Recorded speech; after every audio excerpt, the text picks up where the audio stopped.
Welcome to Spirited Straight Talk, the podcast to help you thrive with the help of spirit. I'm Debs Shepherd, psychic medium, spiritual teacher, and author. Each week, I bring new insights to help you heal from loss, connect with spirit, and turn setbacks into triumphs. So let's get started. Hey, Spirited Straight Talk listeners, this is Dana. We have a special guest today. Her name is Nichole Bigley. And for the last 20 years, she's been transforming lives, including her own. From a young age, she remembers that she could actually see and communicate with angels and recalls being in heaven before coming to earth, which of course, that is very unusual.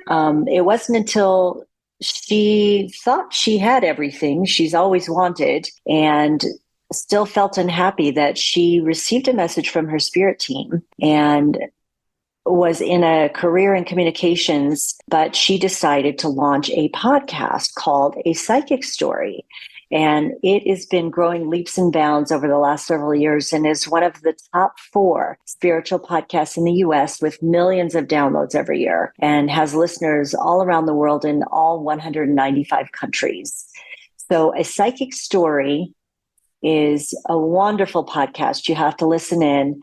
And Deb is actually on her episode this week as well. So listen into that. And she also has a kids edition, which is A Psychic Story Kids Edition, where you can listen in regarding kids, how to develop their intuition, how to become more empowered, and shifting the vibration from a kid's perspective. So her global podcast, Supernatural Matters, dives into mystical and surreal, helping people determine what's natural and what's supernatural. So there's actually 3 of them. And she is also the co-author of a book named Looking for Angels, which is available to order on 11/11. So let's welcome Nichole Bigley to Spirited Straight Talk. First of all, I want to say I'm freaking excited. I'm here with Dana, of course. You know, we do this podcast together. Hello. And Nichole Bigley is here, and I'm so excited because not only has she nailing it in the podcast world and bringing in all these great speakers and helping people along the way, she is now ready to share her book. And I will tell you, I published one. I'm working on some others. It is hard. It's like being in labor for a really long time without an epidural. I will tell you this. So I am so excited. And one thing that I think is really beautiful is that it's all about the angelic realm. Is this not correct, Nichole? So I want to welcome Nichole in. Thank you. And tell me about your book and the journey about this book and what's inspiring you and the name, all those kind of things. So the name of the book is Looking for Angels, a guide to understanding and connecting with angels. And I'd love to share a little bit of a story before I get into the book itself, because I'm sure you guys will both really appreciate this. So I was in preparation for a session. This was several months ago. And as I was preparing for the session, one of the questions that somebody was asking for that was, how do I connect with my spirit team? How do I connect with my guides and angels? And so you guys know, having spoken to me before, and we've talked offline as well, that I am in constant communication with Archangel Michael ever since I was a little kid. And so I heard him along with my other guides and angels say, you have to write about us. And I just was like, wait, give me a moment. Because first I was trying to receive information for this client. And second, I'm like, I have all these other things going on, and now you're giving me something else to do. So I kind of just put it off to the shelf and said, talk about that. We'll pick it up later. And I proceeded to write down tips and things for this client in particular. And then fast forward, we were talking, Deb, on my podcast about energetic boundaries. And this was me starting to figure out how to do that with the spirit world. And I said, I will absolutely honor your request. I will write about you. However, these are the things I need. I need you to bring me a publisher or somebody who is self-publishing, somebody that can help me write this, because I haven't written a book before. Like, I've ghostwritten for in my communications job, other clients and stuff, but not to the extent. And so I just put that out there and that intention, and then said, if you want me to, I will, but you have to provide me these things. And no later than like 48 hours, I get this email from someone. And the subject was Looking for Angels. And it was my co-author, Dr. Scott Guerin, who had written parts of the book already about angels in religion, angels in spirituality, and angels in psychology, but had not had the experience on communicating with angels more in the way that I do. And so that's how it got started. I love it. Wow. And one of the things you just said is like, I'm really busy, because I think that's with most of us. When I get the tap on the shoulder, like, you need to do this, or this is time to do this, you're like, how? And the beauty of it is, you said, then roll out the red carpet so I can just have everyone show up. And I thought it would take about a year, quite frankly. I wasn't expecting 24, 48 hours later. My whole thing was, I'm buying myself some time. You know? They're like, no. And they're like, now. Yes, exactly. So be careful what you ask for too. Absolutely. So tell us a little bit more about the book itself. Like, what exactly do you dive into in the book?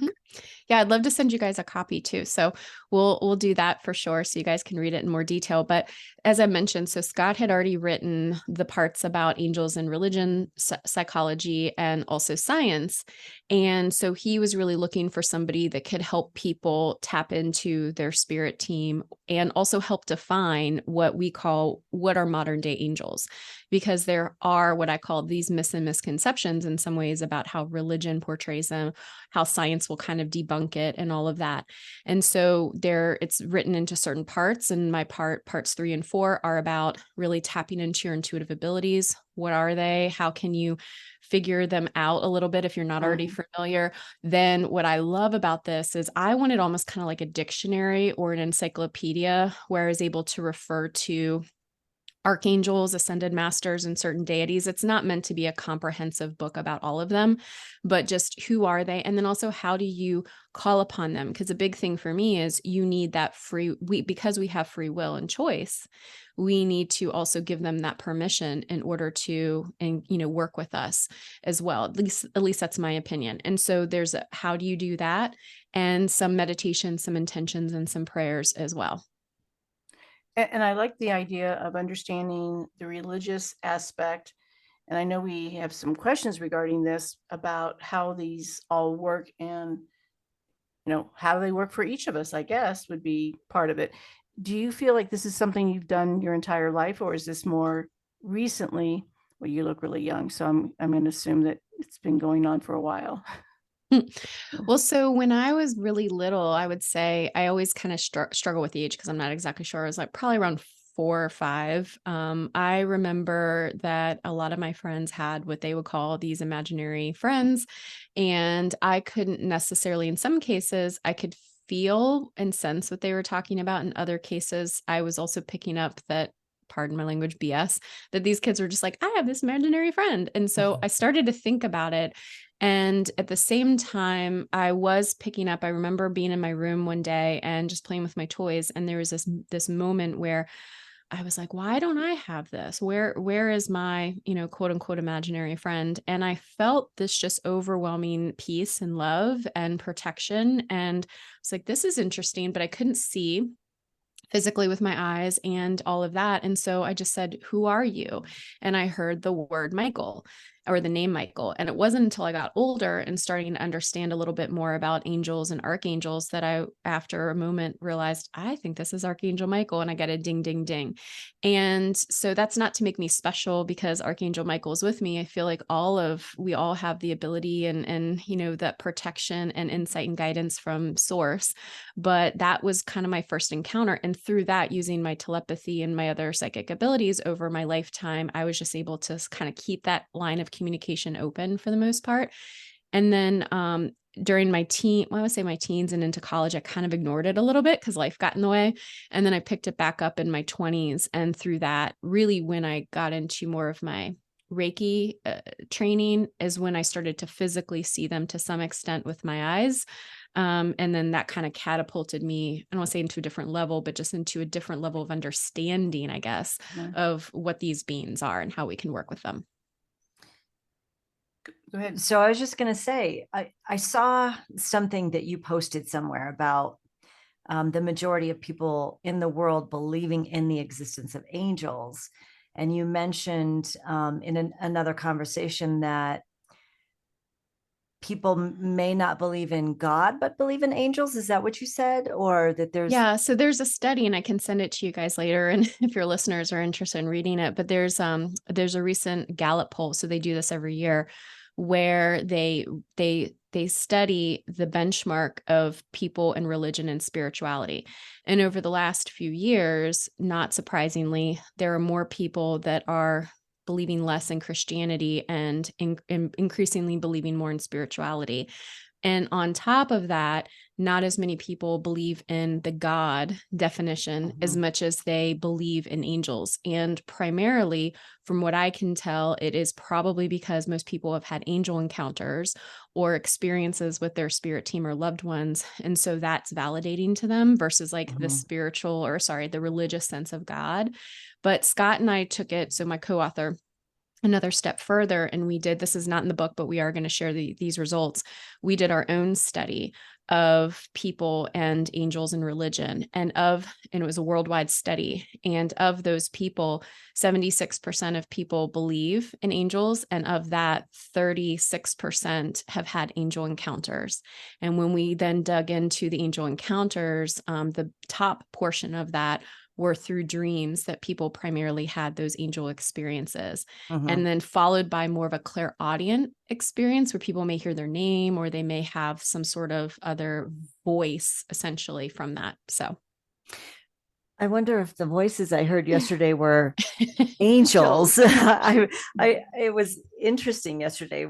I was with a friend, and we had several times throughout the day where we were feeling a presence and or seeing a presence, and would stop and look. And of course, it's kind of fleeting. It wasn't, a vision manifested, but we could see out of the corner of our eye, and both at the same exact time. We're like, who was that? And then later in the day, I heard a voice very clearly say, Dana.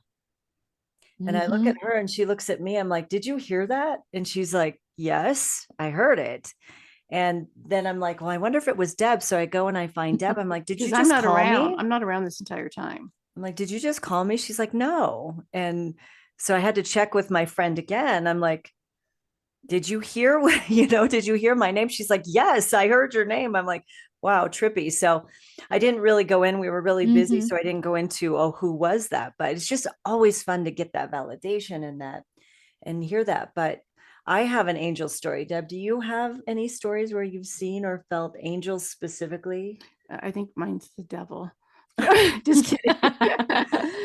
No, but share your stories. I think that angel on one shoulder, devil on the other. Yeah, absolutely. But I think sometimes there's two little devils going on with that. Me. That's Deb. Dad joke. Well, and it's interesting because it wasn't my experience per se, but it was my mom's. And I was taken away from my mom. Actually, my mom left when I was very young. She left when I was a year old, but then subsequently she was not allowed to see me after that, after she abandoned me. So, but she later told me when I reconnected with her in my late teens, that when she found out she was pregnant, that she rented a hotel room, and she had an intention of killing herself when she was pregnant with me. And she was on the verge or on the precipice of doing this. And an angel appeared to her and said, don't do this. Don't take your life, and don't take your child's life. And I can't remember if anything else was said from that conversation with her, but that happened, and that was very real to her. And she's just said it very matter of factly. She didn't make any notions about it, other than this is what happened, and this is why you're in this world. And so I just always found that fascinating. Like, I don't think I'm here for some, for me, wonderful purpose other than just living my life. But you are. Yeah. But well, thank you. But yeah, I just found that was just really fascinating. But I know you have to have other stories than just well, I want to ask you, when your mom had that experience and she shared that, what did how did they appear? What did they look like? Was it through a dream, or was it actually like more physical and in the room? She said it was a physical appearance, that it was Wow. in the room. Yeah, that it was a physical appearance. And you know, she was very young. She was only 16 at the time. So She had a lot of angst and she was yeah, so scared. Fear. yeah, yeah. So I think there, you know, what I feel now as an adult is that there were just so many lessons for so many people connected to that situation, and to me being born. There were so many lessons in that, that it was really a journey we were all supposed to go on. And my life was not easy. My life was super hard for so long. So it was just, you know, I think just it was meant to happen that way. So yeah. So growing up, and we have a lot of things we want to ask, because we know our listeners are going to want to know, things like what's the difference between an angel and a guide and things like that. But I was raised in a very religious home, but I was not taught about angels and things like that. It wasn't until later in my life I now embrace that as guides and things like that. But were you raised in a religious home, or so? No, so my mom was raised Catholic and went to Catholic school and is afraid of nuns, all that stuff because of Catholic I think school. everyone is, yeah. Yeah. And then my father, I always butcher this, it's either Methodist or Baptist, but it was one of those where, you know, when they met and they got married, my grandfather being Italian kind of paid the Catholic priest on the table to allow them to get married as, Catholics. But we moved so much growing up in my life that by the time we would find a church, regardless of what religion it was, we never really were able to stick with it that long, because we would pick up and move again. So there wasn't a religion necessarily as much as there was a spirituality to it. And I think we talked about this before when I was on your podcast earlier on, but so both my mom and my dad's side of the family were highly spiritual in the sense that they were open to all these things. My aunts having experienced people from the other side, literally full body apparitions. My grandmothers on both sides getting, clairvoyant and predictions and other things. And so it was one of those things in my family that while there was religion on both sides, my mom and dad were like this hub of just not really buying into the religion, but embracing the spirituality. And so that was kind of influential in my life. I want to be in your family. No. Well, it was, yeah, I don't want to make it sound like it was this idyllic thing, but from a spiritual standpoint, they allow me to be what I call, in a loving way, weird, like just my childhood self, and not really discounting when I told them. I don't even know if I necessarily told them about Michael, but I certainly told them about other things, and they'd be like, oh, okay, tell me more about that. That's really interesting. But they never tried to plant seeds or anything else. I remember one instance, my dad actually did try to do this remote viewing exercise with me. I mean, again, this was like late 70s, early 80s. So he tried all these like types of things with me. But so I think in a way that was nurtured, that I was able to explore it. Now, that was only in the family. You were able to talk about it with grandparents, with aunts, uncles, my mom, dad, my cousins, but not with friends, not with teachers, especially when we would move around.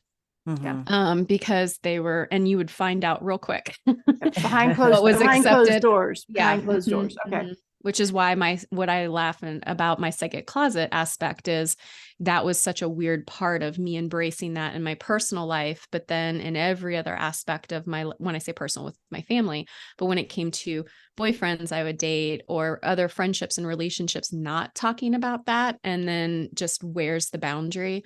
So I had to grow through that aspect too. So. Wow. Okay.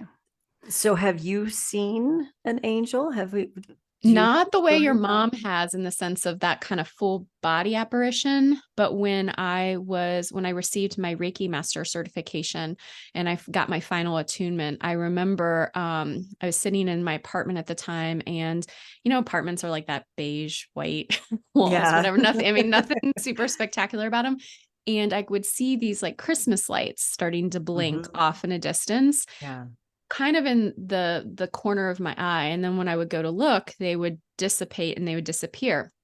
And I was like, "Ooh, this is cool. This is interesting." But the way I knew that they were angels was because that feeling I used to have when Archangel Michael was present, or another angel, I was also starting to see that physically. And to the point where they would eventually start to change color. At first, they were literally like just the white light or that golden hue that you would have, but then blue for Michael and other colors. And then over time, it kind of dissipated. So now I don't see that unless I'm in a session or I'm having an experience. They've more recently turned to flashes, like where I will be I usually keep, when I'm doing readings, have my eyes closed, but if they're open, then sometimes I see this huge flash of light in the room and then it goes away. And that is more to just have them aware, or what we were talking about, Deb, earlier, if they need to get my attention, I'm not paying attention to something, like, hi, hello, we're here. I will say that I won't be ignored. I won't be exactly. ignored. I will say, this is a kind of a fun story, is that this past April, when Scott and I were doing this talk, and there was a whole room of people, and I don't know, Deb, if you've experienced this, but where sometimes like my psychic abilities are really on, and then other times they're not. And especially when you're in a room or a group of people and there's a lot of them around, it's hard sometimes to feel and distinguish what's yours, what somebody else's, all that. And I didn't feel my angels around. I was about to give this talk with 50 people in the room. I'm like, where are you? Like, where are you? I don't feel you. I don't sense you. I'm not. And then I started kind of not freaking out, but just, it feels weird when they're not around. And right up off to the corner to the right, I saw almost like fireworks just go pew, pew, pew. Yeah. And I was like, okay, you're here. You're around. I didn't give you time off. You're no PTO right now. Yeah, Get you're back not over here. You're not allowed to take a vacation, especially when I'm literally in a room about to talk about you. But yeah. Yeah, I think I've had those experiences too with the lights, Christmas lights. Yeah, the lights are like tingling lights. What's the well, I'm not using the right topic. word. Well, you know what they or told shooting lights too. Yeah. We've had shooting lights. You know what they taught me? Sorry, I didn't mean to interrupt, but going back to what we were excited about, Deb.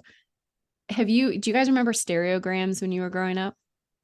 Stereograms. So you're a lot younger. I could be your mother, girl. So yeah. So stereograms for listeners, and for people not know here, people my age, is that a stereogram is essentially like a blurred image that you look at, but when you look at it, it doesn't look like anything in particular, but there's like a hidden image. Yes. And so I know what you're talking about. Yeah. Okay. So when I was working on the book, sometimes you get these intuitive hits and you're like, WTF, what's going on? I don't know why, but I'm going to go down this rabbit hole because I got this intuitive hit. So I kept hearing stereogram, because I was trying to write about how do we connect?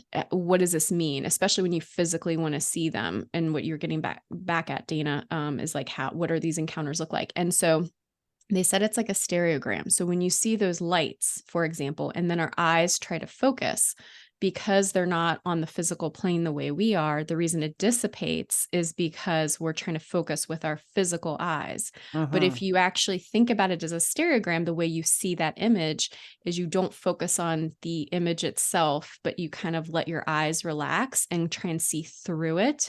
And then over time, that picture comes in, and you can practice this on your own, listeners. It's a fantastic thing.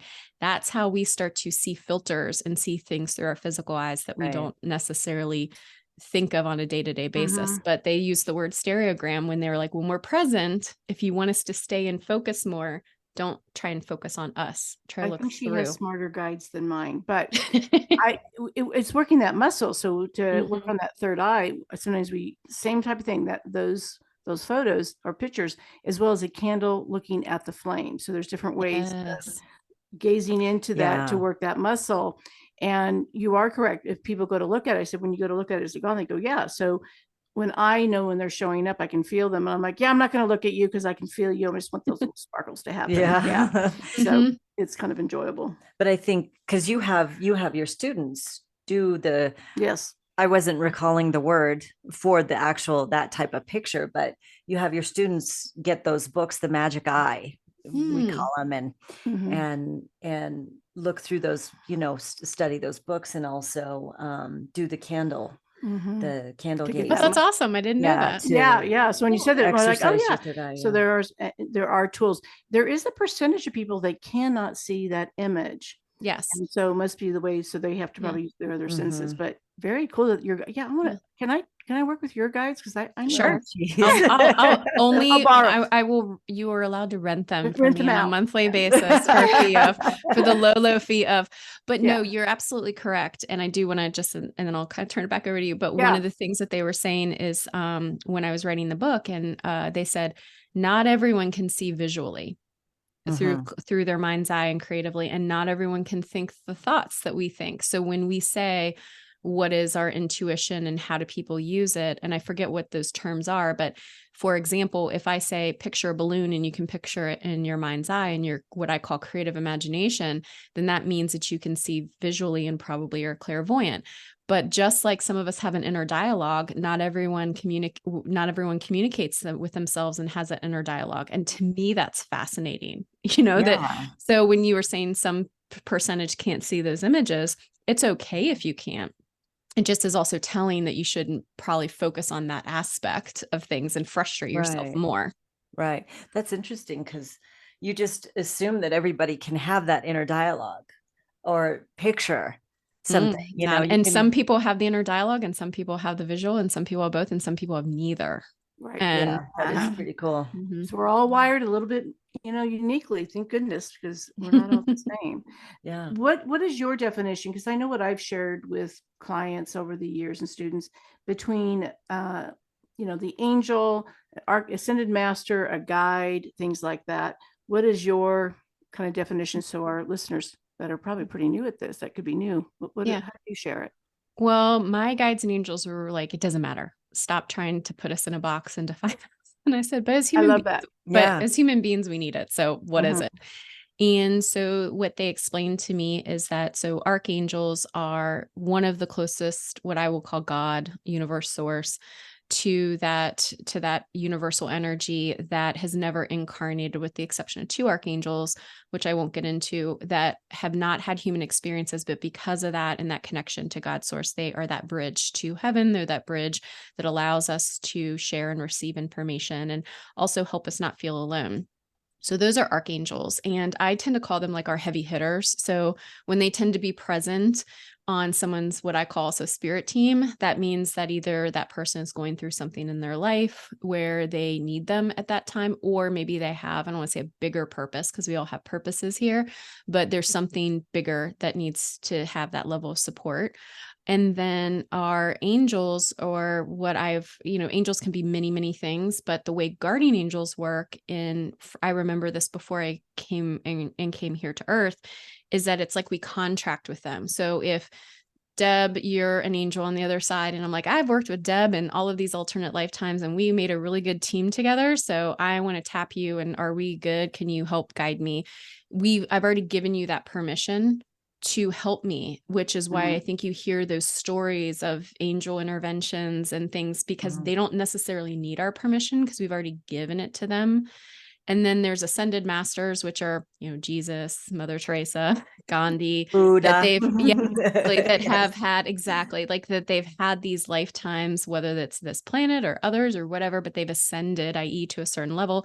They want to help us on the other side. And because they've been human, it's easier for them to navigate. And then, but to me, it all comes under that spirit team umbrella. It doesn't really matter. And then our loved ones is really like, Deb, we've talked about, it's more that love and reassurance. Sometimes they're not necessarily like guiding us because they still have human personality and ego, but they are still part of our spirit team. So yeah, that's really what they've kind of shown me in terms of, I won't say the camps, but the groupings essentially. Yeah. I think we're very similar to that. And I know throughout time, I've just said, I just need someone to show up that can do this job. I think people get attached to who should I call? How should it look? And I think you and I are very similar. Sometimes if you're in that place of desperation or fear or sadness, we don't have to remember who they are, but just inviting them in, for that prayer, that intention, things like that as well. So I have a question for both of you, actually. As I'm kind of listening to you guys, because Deb, you've talked about your guides recently and how they're showing up, and that you feel recently they've changed. You guys, I think the two of you are more in tune with who your guides are versus like, I don't really go into that. Like, that's not my connection, but you guys are, you both feel to me like you are in tune with maybe who your guides are, a little more closely aligned with your guides. So I'm just hoping you can kind of share your stories about that. And then also from what Nichole was saying, it seems like the way you're talking about guardian angels is very similar to how we talk about guides. So are they one and the same? Yeah, I think so. It's just another way to say it. Yeah. And like we talk about psychic or intuitive or doctor versus physician. I think, we never use those words. You had first with yours, since we're, having you on this podcast, with your guides, what have you understood? And I think it's good to have differences. I don't think they have to be identical, because I think we all have a different array of belief systems or feelings or emotions. So what's your insight on your experiences? Yeah. Well, I'm going to answer that a couple ways. Is that just for your listeners, the way that Michael, so he's my primary guide or guardian angel or whatever you want to call it.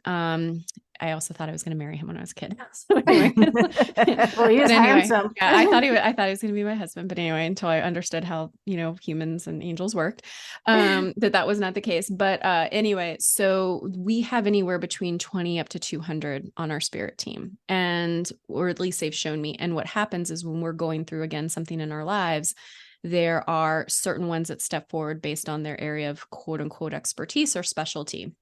And so the reason I like to start with that is I don't even know how all 200 of my spirit team's names. I just tend to pick up through my intuition when I sense one that's around, and I don't really go past. So I have Archangel Michael, obviously.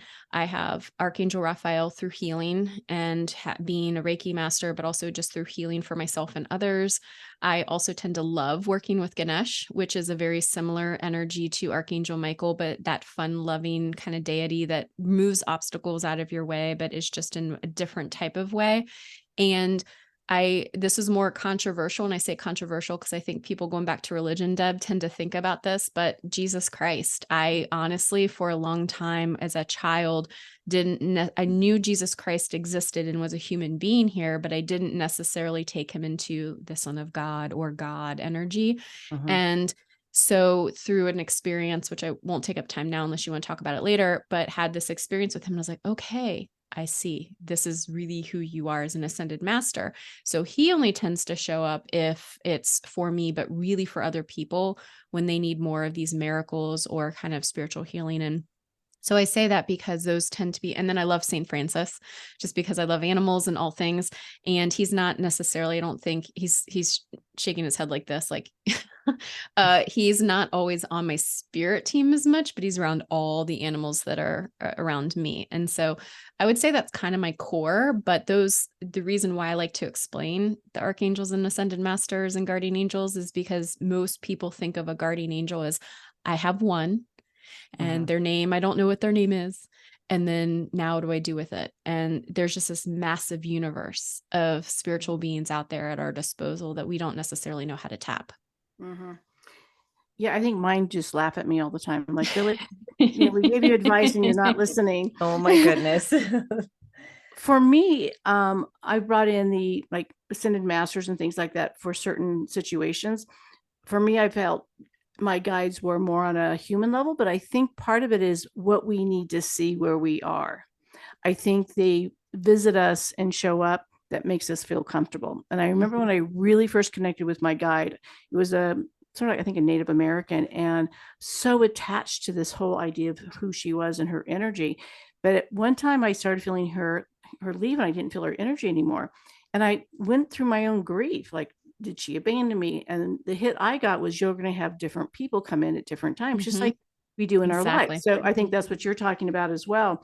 So we're using the same terminology and things like that, just how we see it. And I think it's what's comfortable for our beliefs. So when people go, what does heaven look like? I think it morphs into what we believe and what we feel. It's just a sense of peace. Through time, I've had different guides come in. I've even had people who had alien guides come in. So that's not unusual, right? Just their vibration of energy and where they are. And then recently, probably in the last 6 or 8 months, maybe a year, I've had these 3 other guides that shown up, and they're almost 1 in 3, and they're almost like I can see them. Yeah, thank you. They're like a they, them, and they're just like, we are not here to give you identity of male or female. We're just here energetically. And they've been really great especially in my teaching, to take me to these other places that I had not gone to yet. So for me, they've changed over, and whether they're angels or ascended, I probably just haven't asked them, like, who are you? What are you? Who are you? What's your past? I've just trusted what came through. So what I find interesting is just your definition and how you've gone deep into it, which probably is something for me to go, I need to go a little deeper in asking them those questions. Or not, because when I was writing the book, right when I was about to be done, they said, and then just disregard all of this. And I said, okay. What? Yeah. And I said, tell me more. Did I just waste 7 months of my life? And they said, because getting where you are, Dana, it doesn't matter. I mean, it does. They're here to help us, but where they eventually want us to get, and where also you're going, Deb, with this, is they rotate in and out depending on what's happening in our lives. But they really want us to get to a point where we're trusting and we're in alignment with our higher self and our own intuition. We don't need them. So there will come a time, I'm sure Jesus didn't necessarily talk to his guides, and maybe his dad or whatever, very much, but it's that kind of evolution of our soul and our soul's journey and growth. So. Yeah. And I think we get very attached on a human level. And I think you're correct about, we don't need to be attached. We just need to know that they're there, or we can call upon them if we want. If we want to, yeah. And they're not haunted. People always like, well, are they haunting me if I'm doing it wrong? Or people feel like they're wasting their time. I get that too. I'm sure you do. Like, yes. Oh, I don't want to really bother them. Yes. They're so busy. They're filing their nails. Trust me. You're part of their list. Yes. I also, just a fun kind of fact is, I had a teacher of mine when I was in my early 20s, and she said, you can fire your spirit team. What? And I've done that before too. I said, you're not working out for me and I need somebody else. And so you can ask. Yeah. So there's a whole thing with that too. So again, it goes back to free will and choice, and also in giving them the permission to engage with you. But yes. Absolutely. Dana has another. That is question. pretty cool. Yeah. No, go ahead. I kind of lost my train of thought, but I know it will come back. This is just such a cool topic that I keep having, more things come to me as we all talk about this. What's the best story though that you heard, because you interviewed people for your book, right? Well, so sorry, go ahead. I was just going to say, like, you kind of gathered stories from people about their guides and or guardian angels, or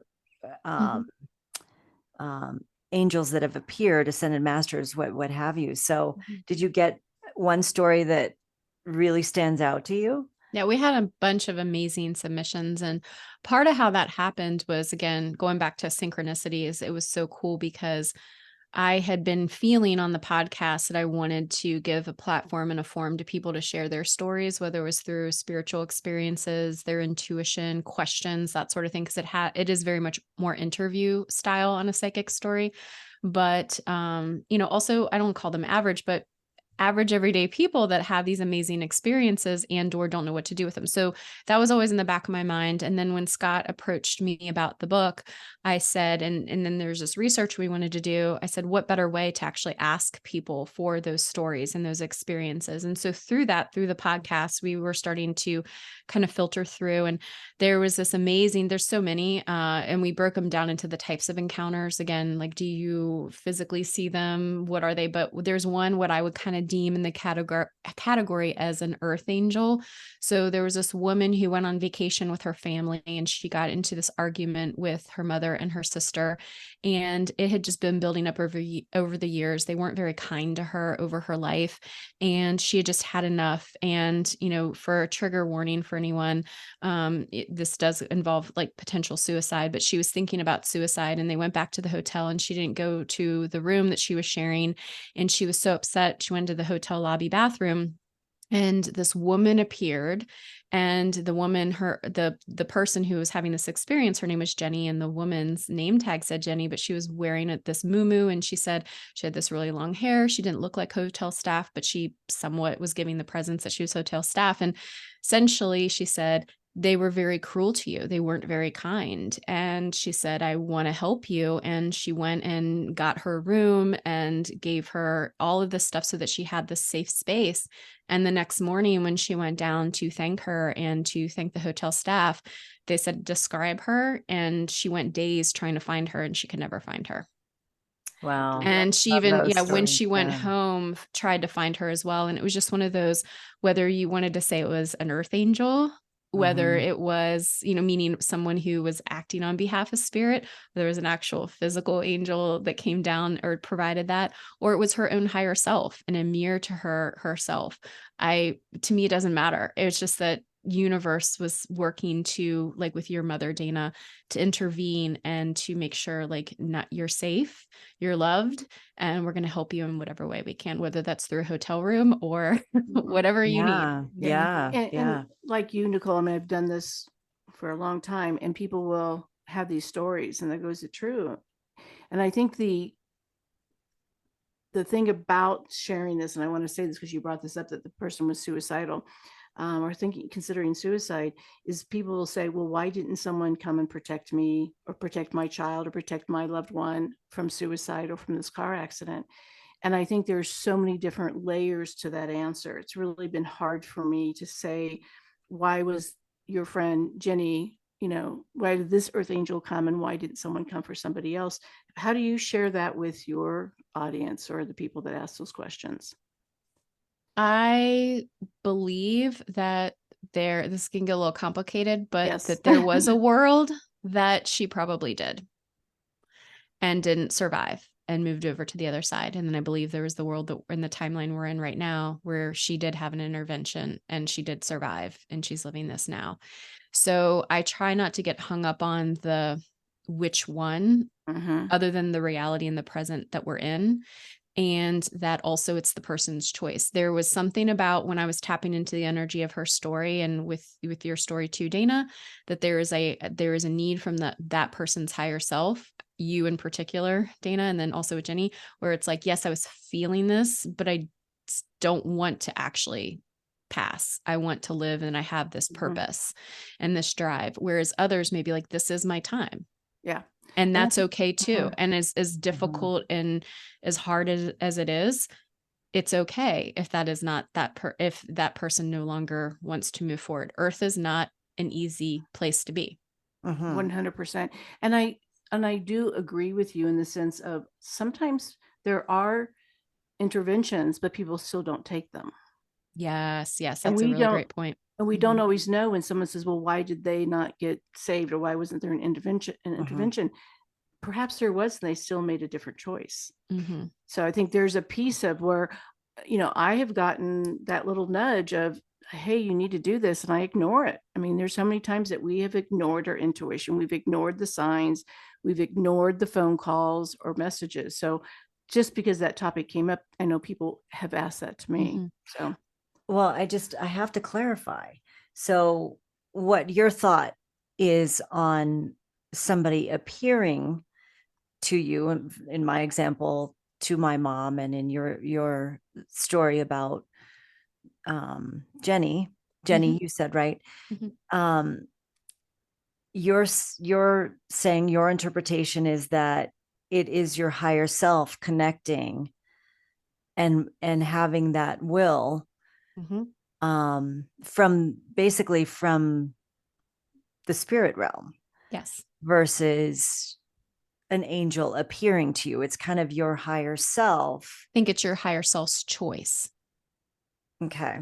It's your higher self's choice of tag, I'm out, or tag, I still want to do it, but I recognize that human element of not wanting and the struggle. And so then that intervention, and then as Deb was saying, it's your choice still on the intervention side. meaning your human choice, Right. but your higher self is kind of giving you that. It's all the same really at the end of the day. But I think to me, when I'm tapping in and intuitively, it's all about that free will and choice and what is it, the path that we want. And so spirit is not going to stop us, and they're not going to hold us back depending on but it's our heart and our soul's decision ultimately at the end of the day. As hard as that might be for people to hear, it's the truth. Mm-hmm. Yeah. At least my truth.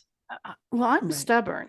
So you would think about some of the individuals that, really, you don't say. We are resistant. I mean, I joke with my students. I'm like, why do you keep resisting me? This is your guides telling me, and I'm telling it verbally.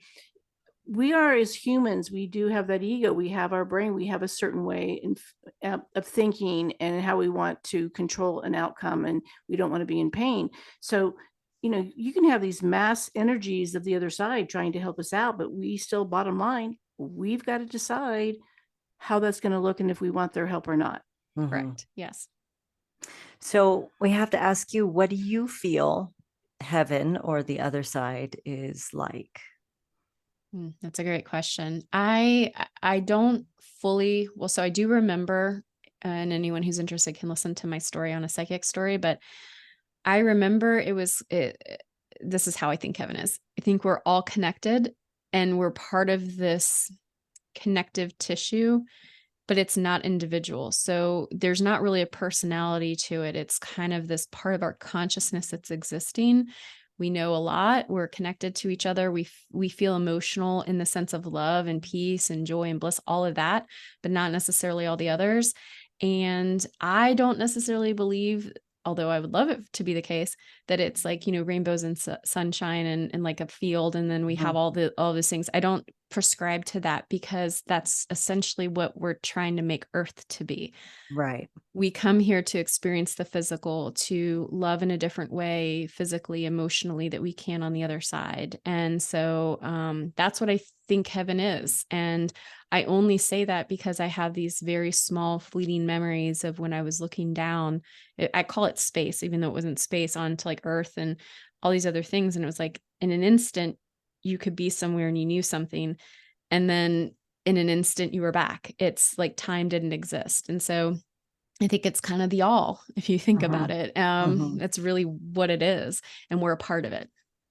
However, I do think that there is a rainbow bridge for animals, and yes, that's where heaven is. Because I know you're. I think you can go there and experience it. And they're like, get I out. don't know if you. Yeah, and they're like, you can come and hug on all of us. Well, we both love fur babies, and I think that's really hard because I've been asked that question, and I know, and because people want to know, but I have the one thing I felt, which is what you just shared, is I just feel peaceful.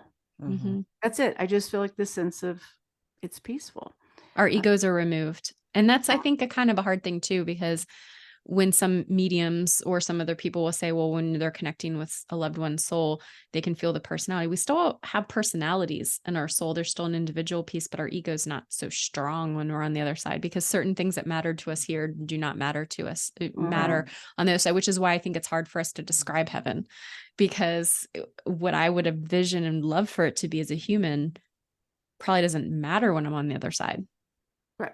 So we don't worry about our weight or taxes, like you said. Taxes. I would say, well, there's no dieting or taxes, so it must be heaven. One thing too, you mentioned it a little bit, but for people that may be new to this, or how does this work? How do you get to know your guide? How do you ask for your ascended masters or angels? Do you know which ones to call in, or what do you recommend? And then we have to buy your book to really tune in to figure out which ones. Yeah. So the thing I love to say to people every day when you wake up, and, I'd love to hear what your and Dana's kind of routine is as well, is before I even roll out of bed, and it's hard to sometimes remember to do this, but I like to check in with myself and just ask, how am I feeling? How am I feeling emotionally, physically, mentally, and then spiritually? It's the evolution of, or not the evolution, but the encompassing of all of that. And the reason that's important is that gives me also an intuitive check, so that as I go throughout my day, I can kind of use that as my barometer or my benchmark if I'm getting any sort of intuitive hits from my higher self, my spirit team, that sort of thing. But that's also if somebody's looking to develop their intuition. So it's always just a good thing to check in with yourself. How am I feeling? How am I doing? And then before I roll out of bed, I will say, it's kind of the thing in the Course of Miracles. Where would you have me go? What would you have me say, and to whom? Another way to say that is I ask my higher self, my spirit team, to divinely lead and guide me throughout the day. That's my general direction. That's also what we called earlier on the episode you were on, Deb, my do not disturb sign, my filter, whatever, because I know that that's going to come in. But specifically then, if you're trying to tap in and communicate with a spirit team member, I say to my guides and angels, communicate with me clearly and succinctly, help me receive messages that are for my best and highest good. And then I leave it at that. Now, if I forget to do it when I roll out of bed, I do it when I'm brushing my teeth, when I'm making my coffee, whatever that is. But the point is to try and do that daily with that intuitive muscle. And then the other important thing is at the end of the day, I try to recap and reflect. So when I'm usually going to bed, thank you for these messages. Thank you for showing me your presence, because it goes back to, again, our intuitive abilities. Some people may see clairvoyantly. Some people may have a thought. Some people may hear things auditorily, whatever that is. Just giving yourself that reflection, and then you rinse or repeat the next day. The more you do that, that's that practice. It feels like a mantra. It really kind of is. Yeah. So a mantra is when someone, does the rosary or things like that, we do a word or a vibration of something of consciousness. So it sounds like for your inviting is this mantra at the beginning of the day to say, you're all invited in, my door is open. And as we talked about having the boundaries at the end of the day, I think it's great to have that gratitude. And I wrote down the gratitude because that appreciation of when they come through of, wow, so thankful for that you were there, and you don't get any time off and you're not getting a raise, right? I think it's having that gratitude, because it's knowing that we're not alone. And so many people feel like they don't have a support system in life. And I'm all about community. I mean, that's one of my biggest platforms, is talking about community.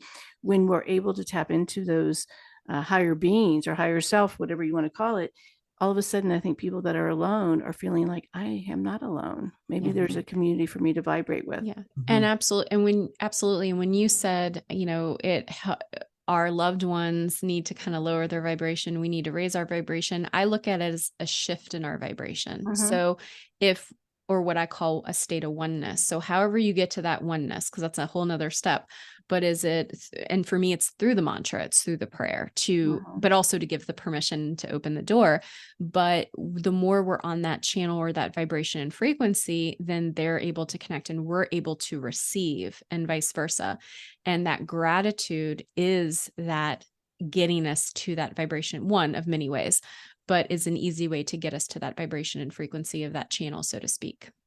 Absolutely. And Deb, you talk about it as unconditional love. The vibration of unconditional love is how you connect quickly with the other side, your guides, higher self. I love that. And I think part of it is having the clarity. I think when they're, like you said earlier, they're around you, you have an agreement with them. But I think the mantras or the invites are about you being aware that they're there and that you are not alone. So I think it's our reminder that we have a team, and to ask. I think people are afraid to ask. Like, can I ask for help? I think you said earlier, well, they're really busy. No, they're sort of around. That's their job. That's their job, right? And they do feel like I'm not going to say this is their value, because they don't have that kind of ego, but part of their value, their job is to help assist us for that success.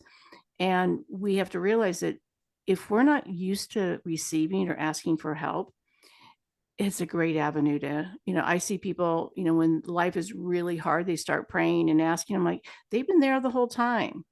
It's up to you to say that you are important and valued enough that you can ask for, get me to the right people, have the book person show up, have these people show up, because they have jobs over there to help us. We even use the ones for parking. I don't know if you know about parking angel. Yeah. I call them, what is it? Parking gnomes. Gnomes, there you go. I mean, angels, fairies, gnomes. You mentioned aliens. There's also elementals. So let's not forget our elemental friends. We definitely want to out go there. Yeah. Especially with the kids. I see the kids with the little fairies. And so I think when people start realizing that you can get these things, be exciting. But I will tell you one thing they will not help you with, because I've tried Winning the lottery. Yes, thank you. You and I You don't both. see psychics. Yeah, you don't see psychics winning the lottery. I'm like, darn, you know. I actually It's not the real ones, but it was not the big ones. Yeah. Oh my gosh, good for you. How much? I mean, like $500. I also, using my psychic abilities, I made a lot of money in a casino once, the very first time playing blackjack, where they switched the dealer out for me about 5 times. And but that wasn't my guides and angels. That was my intuition. I think they were like, what the heck is this girl about? It's like, I swear I've never played before. Then tried it again. Never happened again. So that's what the devil on my shoulder, like, go try that. Yeah. If you want to do the gambling and take advantage, no. Yeah. It's also not a vibration. I want to be no judgment on it, but like I did it for fun once, but yeah. Yeah, it's for fun. So, there's a question we always like to ask when we have a guest on is, can you share one true unique fact about you that you maybe don't share all the time, or if you're we want to know if you're comfortable sharing? True. Well, I think I'm kind of an open book, obviously. That's why I'm like, so I know you asked the question before you told me what's coming, but honestly, like I guess I know your pain. Yeah. I'm like, no, because also the things that I think will be weird, again, I'm open about it. So let me think. Unique fact about me.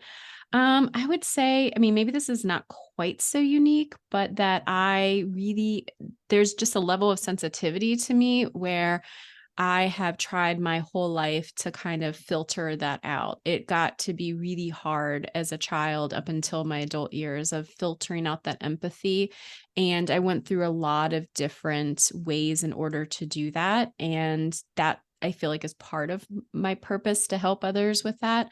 But I wouldn't say it's necessarily unique as a whole to everybody else, other than it's unique to me, because I lovingly say to myself, I was such a sensitive and weird child, but that's looking back on it. Yeah. I will say, you know what, here's a unique fact. I remember, it's more of a story. I remember walking on the sidewalk, and I must've been 3 or 4. And it was that moment where I think our soul is consciously becoming aware that we're in a body. And I don't know if anyone else has had this experience. This is what I'm saying. It's probably unique. Wow. And I remember thinking, no one else is having this experience other than me right now. And it kind of blew my mind, as young as I was. And that stuck with me because that reminded me of our conscious awareness and our soul connection. Very cool. So I don't know if that's the kind of fact you're looking for, but cool.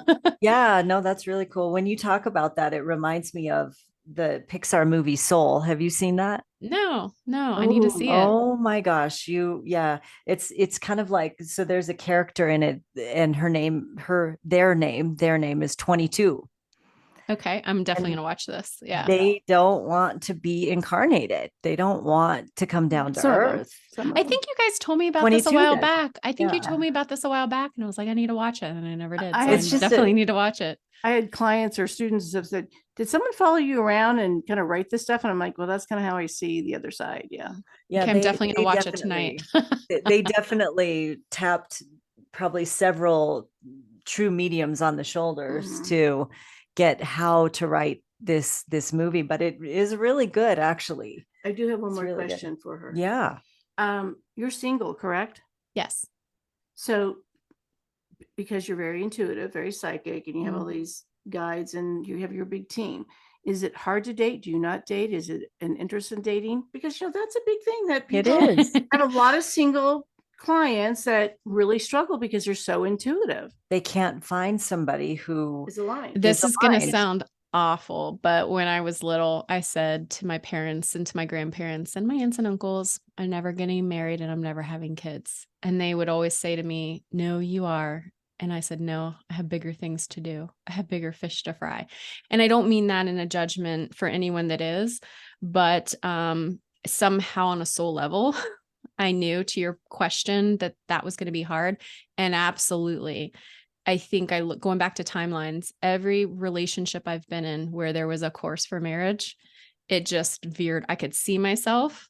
I would not be having this podcast. I would not be doing the work that I'm doing had I gone down those paths. Now, yeah, I'm open to dating. And I feel it coming, but it was never really a priority to where it is now. Mm-hmm. And I think part of it is not forcing it to the judgment and standards of others that say, oh, well, you're this age. What happens if you don't? You're going to regret it. I think there's a lot of judgment when it goes to that. Oh, yeah. And I remember my dad saying, how can you not have decide that you don't have children? That's the most beautiful gift you could have. And I said, that's for some people. It's not for me. I mean, as a kid saying that, and then feeling like other people's decisions needed to be, I felt it. And I said, nope, not mine, not mine, not mine. Okay. Of course, also, I thought I was married to Michael, or I was going to marry Michael. So you would have been cheating. I was saving myself for him Michael. When he decided to. Well, if you end up meeting a Michael and, whether you get married or not, but hanging out pretty seriously, that'll be really interesting. You want to do a prediction, Deb? Oh, for her? They're like, we're going to call you back. They're going to look in and be like, the magic 8-ball says, no time soon. Yeah. Well, I think maybe we won't do it on. Oh, fine. Unless Nichole wants me to do that. I don't mind. But I don't want to put you. Well, Dana, actually, I'm not putting you on a spot. Dana asked. So yeah, go ahead, Deb. You can share. As I tune in for a second, because I have to, shift my energy. Shift gears. So is your book out? When's your book come out? Where can people get it? 11/11. Anywhere. Yeah. So yeah, originally it was supposed to be in the spring. Anyway, now it's 11/11. Mine was released on 11/11. I don't know if and that was a Scott thing. He's like, 11/11 is a really good angel number, Nichole. Did you know that? Like, didn't we do 11/11? I think so. Yeah. I think my book, when it was released, it was 11/11. So, girlfriend, I think we are very aligned. Yes. I mean, our spirit teams, Love it. Mine must be wanting to help you and vice versa. Yeah. They're like talking to each other. Yes. Yes. We need help. So how can people contact you? What do you want to share? And then how can they get your book? All of that. Yeah. Thank you. Stuff. Yeah. Thank you for asking. So psychicstory.com is where you can find all things related to the podcast and additional information. The book's website is lookingforangelsbook.com. And then if you want to find me on any social media, primarily I'm more active on Instagram. It's also a psychic story. And I just want to make sure when you're looking psychic story, there's 2 S's in there. So sometimes people forget that, but yeah, that's how you can reach me. I try to make it pretty easy for people. I mean, we follow you. People are silly if they don't follow you. So yes. Thank you. Follow Nichole, a psychic story. Yes. You'll be surprised who you run into for the partner of your life. Oh yeah. Surprised. Mm-hmm. Like it's not on a dating app. It's going to be very organic where it's almost like you run into someone accidentally, and I don't get predictions. So this is definitely your team where you're traveling, you're somewhere, you're at a conference, I don't know, selling your books, and you run into this person and there's something that just, you see all the bright lights. Mm-hmm. And you're going to think, no, what's going on here? But, of course, because you're going to question it. So you haven't met him yet, right? Well, I did meet someone. His name was Michael, but that was in my mid-20s. And speaking of free will and choice, he decided to make a different direction. And I knew that. So our paths kind of shifted. And so now I think this is a different soulmate that's coming that you're probably picking up. I think that's why you were getting did you already meet him? Like, yes, that ship has sailed with the other person, but this other one, because I can feel it coming in the next several months. Mm-hmm. And I feel like when you were talking about Jenny being in the hotel and like you're going to the bathroom, it's almost like you're going to somewhere, you're in a lobby and it's I don't think it's a vacation. It feels more like a convention or something happening. And I never get that kind of stuff. So your guides are pretty good. She says that, but that's not true. She gets predictions all the time. Well, Scott and I are going to be at the Sharonville Convention Center in November it's Sharonville, Ohio, but Cincinnati, selling our books. So maybe this person, if you're out there and you're listening, you can meet me and say hello. Yeah, yes. There's definitely like this passing of the ships. So, well, thank you. And actually, that's how I met Dana. She came to one of my events and hired me to come to her business to work with her staff and then to teach them about energy and how to manage energy around them. Yeah.